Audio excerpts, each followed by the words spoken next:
దేశవ్యాప్తంగా ఎంతో ఆసక్తిగా ఎదురుచూసిన పూరీ క్షేత్రంలోని 12వ శతాబ్దానికి చెందిన జగన్నాథుడి ఖజానా రత్న భాండాగారం 46 ఏళ్ల తర్వాత తిరిగి తెరుచుకుంది.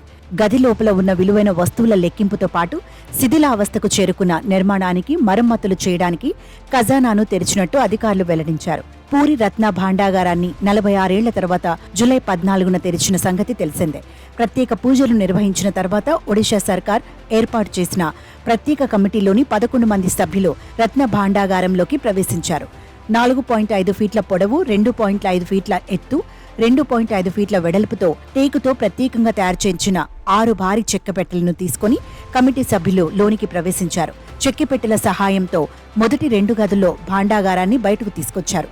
లోపల ఉన్న రహస్య గదిని తెరిచేందుకు సమయం లేకపోవడంతో మళ్లీ మెజిస్ట్రేట్ సమక్షంలో గది సీల్ వేశారు. 2 గదుల నుంచి చెక్కపెట్టెలో బంగారు కడ్డీలు, నగలు, బంగారు ఆభరణాలు ఉన్నట్లు తెలుస్తోంది. చెక్కపెట్టెలో వేల కోట్ల సంపద ఉన్నట్లు సమాచారం. గదిలో సర్పాలు ఉన్నాయనే అనుమానంతో ముందు జాగ్రత్తగా స్నేక్ హెల్ప్ లైన్, 40 మందితో కూడిన ODRAF బృందాలను ముందస్తుగానే ఏర్పాటు చేసి గదుల్లోకి వెళ్లి వచ్చారు. పూరీలోని జగన్నాథ ఆలయంలో రహస్యంగా ఉండే ఈ గది భక్తులకు కనిపించదు. శతాబ్దాల కిందట నిర్మితమైన ఈ ఆలయానికి ఎందరో రాజులు విలువైన ఆభరణాలు, మణులు, మాణిక్యాలను కానుకలుగా అందజేశారు. యుద్ధాలు చేసి శత్రువుల సంపదలను తీసుకొచ్చి పురుషోత్తమునికి సమర్పించుకున్నారు. ఈ సంపదను ఆలయంలోని 3 గదుల్లో భద్రపరిచారు.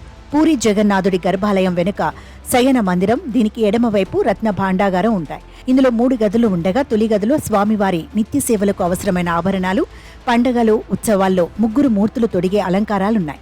3వ గదిలో మాత్రం వెలకట్టలేని సంపదను కర్రపెట్టెలో ఉంచి భద్రపరిచారు. పూరి రథయాత్ర సందర్భంగా భక్తులకు ఇబ్బంది కలగకుండా భాండాగారం లెక్కింపును వాయిదా వేశారు. లోపల ఉన్న రహస్య గదిలోని భాండాగారం తలుపు తెరిచేందుకు మరో డేట్ ప్రకటిస్తామని ఆలయ అధికారులు తెలిపారు. దీంతో రహస్య గదిలో ఏమున్నాయనే దానిపై దేశవ్యాప్తంగా ఆసక్తి నెలకొంది. మొత్తం సంపద లెక్కింపునకు 72 రోజులు పట్టే ఛాన్స్ ఉందని అధికారులు అంచనా వేశారు. రహస్య గదుల్లోని సంపదను గుగ్గిలం కలపకు లోపల ఇత్తడి పూత పూసిన 6 భారీ సైజు పెట్టెల్లో భద్రపరిచి స్ట్రాంగ్ రూమ్ కు తరలించి ఆ తర్వాత లెక్కిస్తారు. తొలుత రత్న భాండాగారానికి మరమ్మతులు చేసి ఆ తర్వాత లెక్కింపు చేపట్టనున్నారు. ఎటువంటి దీపాలు లేకుండా చీకటిగా ఉండే ఈ రహస్య గదిలో ఎక్కడ ఏముందన్న దానిపై ఎవరికీ అవగాహన లేదు. ఈ సంపదలను లోక్నాథ్ స్వామి పర్యవేక్షిస్తుంటారు.